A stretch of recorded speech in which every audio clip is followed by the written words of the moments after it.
السلام علیکم ناظرین، کسان ٹائم اسٹوڈیو سے آپ کا میزبان عبدالجبار تبسم آپ کی خدمت میں حاضر ہے۔ ناظرین، پاکستان میں فشریز کی صنعت دن بدن ترقی کر رہی ہے اور کسان فصلوں کی کاشت کے ساتھ ساتھ مچھلی پالنے کے شعبے میں بھی خصوصی دلچسپی لے رہے ہیں۔ ناظرین، موسم برسات شروع ہو چکا ہے اور اس موسم میں مچھلیوں کو کیا بیماریاں لاحق ہو سکتی ہیں، ان کی دیکھ بھال کیسے ممکن ہے، آج ہم اس سلسلے میں بات کریں گے اور ہم نے اپنے اسٹوڈیوز میں دعوت دی ہے جناب چودھری قاسم علی صاحب کو، جو ڈائریکٹر ہیں فشریز ایکوا کلچر پنجاب کے۔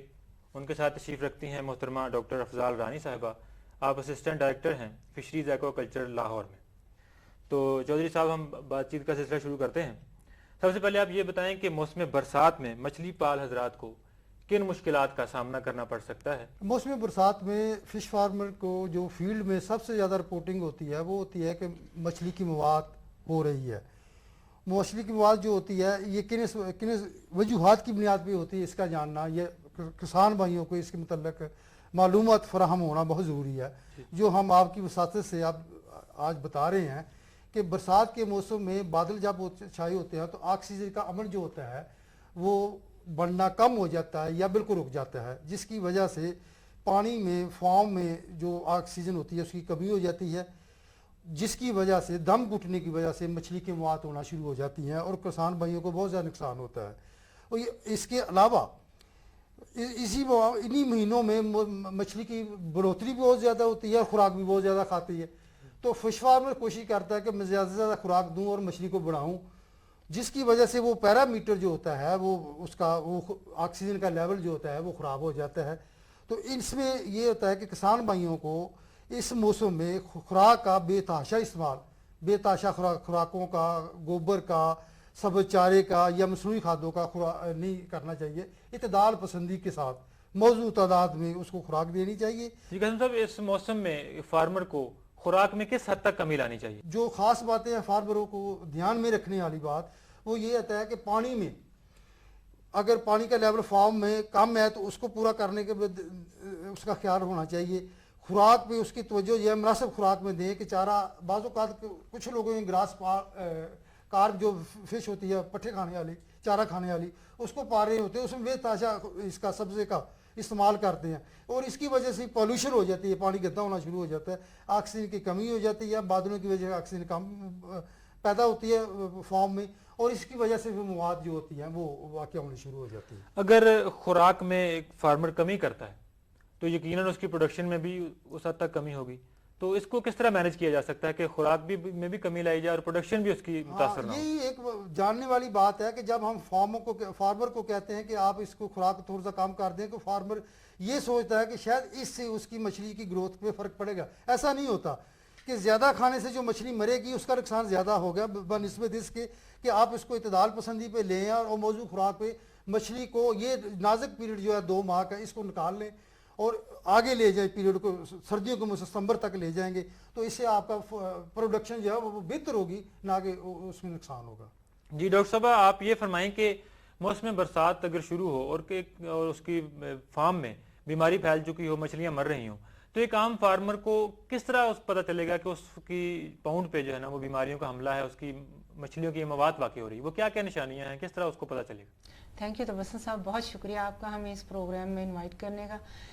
تو آپ نے بہت اچھا سوال کیا ہے، کیونکہ برسات کے موسم میں یہ ہمارے کسان بھائی بہت زیادہ اس چیز کو فیس کرتے ہیں، اس پرابلم سے، کیونکہ انہیں اتنا نالج نہیں ہوتا۔ وہ یہ سمجھتے ہیں شاید تالابوں میں مچھلیاں ڈال کے ہم بے فکر ہو کے بیٹھ جاتے ہیں، مچھلیاں خود ہی پلتی رہیں گی،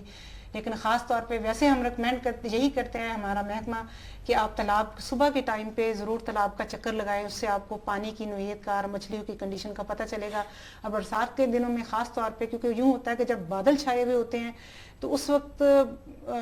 فوٹو سنتھسس کا عمل جو ہے وہ رک جاتا ہے۔ جب فوٹو سنتھسس کا عمل رک جاتا ہے تو تالابوں میں آکسیجن جو ڈیزالو آکسیجن ہوتی ہے اس کی کمی واقع ہوتی ہے۔ تو برسات کے دنوں میں ظاہر ہے جب بادل چھائے ہوئے ہیں تو فوٹو سنتھسس سورج کے بغیر نہیں ہو رہی، تو اس میں جب آکسیجن کی کمی ہو جاتی ہے جس وجہ سے مچھلیوں کی مواد زیادہ شروع ہو جاتی ہیں۔ اگر آپ صبح کے ٹائم اپنے تالاب کے گرد چکر لگائیں، دیکھیں تو مچھلیاں منہ کھول کے نا سانس لے رہی ہوں گی۔ اگر وہ ایسے منہ کھول کے سانس لے رہی ہوگی تو بڑی کلیئر انڈیکیشن ہوگی کہ تالاب میں آکسیجن کی کمی ہو گئی ہے۔ تو اس کا فوری تدارک آپ یہ کریں کہ اس میں فوراً تازہ پانی کھولیں، اور اگر یہ دیکھیں کہ تالاب کا پہلے ہی لیول اتنا ہے کہ اس میں مزید پانی نہیں ڈالا جا سکتا تو اس کا پانی نکال دیں، پانی نکال کے اس میں تازہ پانی ڈالیں، اس میں ایریٹر وغیرہ چلائیں تاکہ پانی میں زیادہ سے زیادہ آکسیجن مل جائے۔ اور اگر اب یہ پانی کا ٹیمپریچر معلوم کرے کہ ٹیمپریچر کیا ہے، آکسیجن کا لیول کیا ہے، کم از کم جو آئیڈیل جو آکسیجن کا لیول ہے وہ 5 ppm ہے فش کے لیے، اور اگر 3 تک مچھلی اس کو برداشت کرتی ہے، لیکن 3 سے اگر مزید کم ہو جائے آکسیجن کا لیول تو پھر مچھلی کی موات شروع ہو جاتی ہیں۔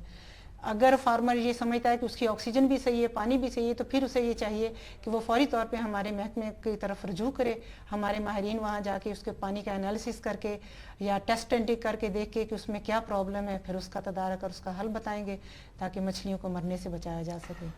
جوئی صاحب، آپ یہ فرمائیں کہ جب ایک فارمر کو پتہ چل جائے کہ اس کے فارم میں مچھلیوں کے مرنے کی شکایت بہت بڑھ رہی ہے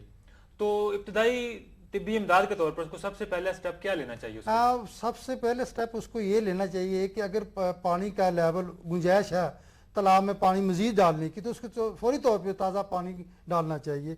اور اگر تالاب میں گنجائش پانی کی نہیں ہے ڈالنے کی، لبالب بھرا ہوا ہے یا کناروں تک بھرا ہوا ہے، تو ایسا کوئی ذرائع ہو کہ اس کو پانی جو پہلے پانی ہے اس کو فوری طور پہ نکالے اور تازہ پانی اس میں انٹر کرے۔ یہ تو فوری طور پہ طبی، یعنی کہ جیسے کہتے ہیں طبی امداد فوری طور پر جو موقع پہ ہوتی ہے یہ اس کو مہیا کرنی چاہیے، اور اس کے علاوہ اس کو محکمے کے ساتھ رابطہ قائم کرنا چاہیے تاکہ جانا جائے کہ اس کے اسباب کیا ہیں۔ جی ڈاکٹر صاحب، موسم برسات میں جو فش فارمرز کی شکایات کی بات یہاں پہ ہوئی، آپ یہ فرمائیں کہ ان شکایات کو دور کرنے کے لیے، ان کی روک تھام کے لیے فش فارمرز کو آپ کا محکمہ فشریز جو ہے وہ کس طرح کی سہولیات فراہم کر رہا ہے؟ جب کوئی فارمر ہمیں آ کے یہ بتاتا ہے یا ہمیں اطلاع دیتا ہے کہ میرے فارم میں فشز بہت زیادہ مر رہی ہیں، تو ہم لوگ اس کو فوری طور پہ یہی ایڈوائز کرتے ہیں جو کہ ہم بار بار پہلے بھی ریپیٹ کر چکے ہیں کہ اس میں تازہ پانی ڈالیں اور یا اس میں ریشن وغیرہ کا انتظام کریں، اور اگر پھر بھی اگر اس کا مسئلہ حل نہیں ہوتا تو پھر ہم اس کے پانی کا انالیسس کرواتے ہیں اور اس کی جو مچھلی مر چکی ہوتی ہے اس کا انالیسس کرتے ہیں کہ دیکھتے ہیں کہ مچھلی کے مرنے کے کازز کیا ہیں۔ اگر تو مچھلی آکسیجن کی ڈپلیشن سے مری ہے تو مری ہوئی مچھلی کا منہ کھلا ہوا ہوتا ہے، یہ بڑی کلیئر انڈیکیشن ہے کہ مچھلی آکسیجن کی کمی سے مری ہے۔ اگر اس کے اوپر کسی قسم کے کوئی پیراسائٹک حملے ہوئے ہیں تو وہ جیسے اس کی آربولیس ہے، لرنیا ہے، یا اس کے کوئی پیراسائٹس ہیں وہ اس کی باڈی کے اوپر چپکے ہوئے نظر آتے ہیں، اس کے سم ٹائم فن پھٹے ہوئے ہوتے ہیں، یا اس کے گلز جیسے برسات کے موسم میں پانی میں بہت زیادہ مٹی مل جاتی ہے، سلٹیشن ہو جاتی ہے، اس سے اس کے گلز بلاک ہو جاتے ہیں، جس سے پھر اس کو کہتے ہیں کہ دم گھٹ کے مرنے کی بیماری۔ یہ ڈیپینڈ کرتا ہے، دیکھتے ہیں ہم کہ مچھلی کو کون سی بیماری ہے، کس طرح سے اس کی موات واقع ہوئی ہیں، پھر اس کے مطابق ہمارا محکمہ سجیسٹ کرتا ہے کہ آپ اگر لرنیا یا آربولس وغیرہ ہے تو اس کو آپ KMNO4 کے یا سالٹ کے بعد دیں، ڈپریکس وغیرہ استعمال کروائیں۔ لیکن یہ ساری چیزیں جو ہے محکمہ اپنی بیماری کی نوعیت کو دیکھتے ہوئے اور پانی کا والیوم دیکھتے ہوئے سجیسٹ کرتا ہے کہ کتنی اس کی ڈوزز استعمال کی جائیں۔ ہمارا محکمہ، ہمارا ایک ریسرچ ٹریننگ ہے مناوا میں، وہاں پہ ہم فارمرز کو باقاعدہ ٹریننگ دیتے رہتے ہیں ہر چیز پہ کہ اس طرح مچھلیوں کو بیماریاں اگر ہو جائیں تو اس کو کس طرح سے بچانا ہے، یا مچھلی کی خوراک کا یا فارم کی مینجمنٹ کا، ہر چیز کے متعلق ہمارا محکمہ ٹائم ٹو ٹائم فارمرز کو ٹریننگ کے ذریعے بھی گائیڈ کرتا رہتا ہے، اور ایسے ایمرجنسی کی صورت میں اگر ہم سے رابطہ کیا جاتا ہے تو ہمارے ماہرین فوری طور پر ان کی ہر طرح سے ہیلپ کرتے ہیں کہ کس طرح سے بیماریوں کو یا مچھلی کو مرنے کو روکا جا سکتا ہے۔ جی جوئی صاحب، آپ کے محکمے کی طرف سے سہولیات کی بھی بات ہوئی، تو آپ ہمارے ناظرین کو یہ بتا دیں کہ یہ جو سہولیات آپ کا محکمہ فراہم کر رہا ہے، کیا یہ کوئی کسی فیس کے عوض کرتا ہے یا فری آف کاسٹ ہے، یا اس کی کیا طریقہ ہے؟ جو دور بیٹھا فارمر ہے اگر وہ آپ سے رابطہ کرنا چاہے تو اس کا طریقہ کار کیا ہے، اور آپ کا محکمہ اس کو کن شرائط پہ یہ سہولیات فراہم کرتا ہے؟ ہاں، ہمارا محکمہ جو ہے پورے پنجاب میں ڈسٹرکٹ لیول پہ ہمارا ایک آفیسر ہوتا ہے اسسٹنٹ ڈائریکٹر فشریز۔ علاوہ ازیں ڈیولیوشن کے تحت گورنمنٹ نے اب ضلعی گورنمنٹ میں فشریز کا سٹاف بھی دیا ہے، تو پنجاب کے لیول پہ ہر ضلع میں 2 فشریز آفیسر ہوتے ہیں، ایک ضلعی لیول پہ ضلعی حکومتوں کے سطح پہ ہوتا ہے اور ایک پروونشل صوبائی لیول پہ سطح پہ ہوتے ہیں۔ تو یہ بغیر فیس کے جو کسان بھائی ہیں ان کو بغیر معاوضے کے یہ ہر طرح کی سہولیات، یعنی کہ ٹیکنیکل گائیڈنس ان کو دیتے ہیں۔ علاوہ ازیں اگر کوئی نیا فارمر فش فارم بنانا چاہے تو اس کے لیے اس کی فیزیبلٹی اور سائٹ موضوع سروے یہ فری آف کاسٹ ہوتا ہے، یہ گورنمنٹ کی طرف سے ایک سہولیات ہے جو گورنمنٹ نے فش فارم حضرات کو فش کلچر پروموٹ کرنے کے لیے پورے پنجاب میں یہ دی ہوئی ہیں۔ اور ہمارے پاس ایسا کوئی کبھی کسی نے کچھ کہہ نہیں کہ مجھے محکمے نے ٹیکنیکل گائیڈنس نہیں دی یا فیزیبلٹی نہیں دی یا اس کے علاوہ کوئی ایسا مسئلہ کبھی ہمیں نہیں پیش آیا۔ ہم تو چاہتے ہیں کہ جتنے کسان بھائی آئیں وہ ہم سے مشورے لیں اور ان مشوروں پہ عمل کرتے ہوئے فش فارم کو بڑھوتری دیں اور منافع بخش کاروبار ہے اس کو کریں. ڈاکٹر صاحب ایک آخری بات فیزیبلٹی کی بات ہوئی تو میں آپ سے پوچھنا چاہوں گا کسان بھائیوں کی رہنمائی کے لیے کہ اگر کوئی کسان کوئی بندہ نیا فش فارم جن کے بزنس میں آنا چاہے تو اس کو آپ کا محکمہ کس طرح کی گائیڈنس فراہم کرتا ہے, کیا دیتا ہے اس کو؟ ہاں, اس میں یہ ہے کہ جو ایک نیا آدمی ہے جس نے شروع کرنا ہے تو اس کے لیے میں مشورہ کسان بھائیوں کو یہ دوں گا کہ وہ سب سے پہلے محکمہ سے رابطہ قائم کرے, اور رابطہ قائم کرنے کے بعد اس کو دو چیزوں کا جو مین چیزیں ہوتی ہیں کہ واٹر کوالٹی یعنی کہ پانی میٹھا ہے, کھارا ہے, کڑوا تو نہیں ہے, یہ دیکھنی ایک بڑی اہم چیز ہوتی ہے فش کلچر میں, تازے پانی کے کلچر میں, جس کو کلچر بھی کہتے ہیں, فریش واٹر کلچر بھی کہتے ہیں. اور ایک اس کے علاوہ موضوع زمین کی یہ کہ اگر ریتلی ہوگی تو پانی نہیں ٹھہرے گا, اگر پتھر والی ہوگی تو پھر بھی پانی نہیں ٹھہرے گا. اس میں زیادہ چکنی مٹی جو محکمہ وہ ریکمینڈ کرتا ہم چیزیں. پھر اس میں دیکھنا ہوتا ہے کہ فلڈ والی جگہ تو نہیں ہے, کوئی ایسی جگہ تو نہیں ہے جہاں انٹریکٹیو ہے, اس کے لیے ٹرانسپورٹیشن فیسلٹی نہیں ہے. یہ چیزیں محکمے نے دیکھنی ہوتی ہیں, اس کو سجیسٹ کرنا ہوتا ہے فارمر کو کہ آپ ان چیزوں کو مد نظر رکھتے ہوئے پھر اس کا واٹر انالیسس کرائے گا, سائل انالیسس کرائے گا, فیزیبلٹی دے گا, پھر کاسٹ بینیفٹ ریشو کچھ دوسری چیزوں کو لے کے پیرامیٹر کو لے کے محکمہ کرتا ہے, تو وہ کسان بھائیوں کو بتا دیتا ہے کہ آپ اس کو شروع کریں, یہ موضوع جگہ ہے یا ناموضوع ہے, یہ جو بھی شروع کرنا چاہے کسان بھائی. اور یہ سارا پروسیس جو فری کو کاسٹ ہوتا ہے, گورنمنٹ نے سہولیت یہ اس لیے محکمہ بنایا ہے کہ فش فارموں کو فش کلچر کو پروموشن کے لیے یہ سہولیت وہاں پہنچائی جائے اور یہ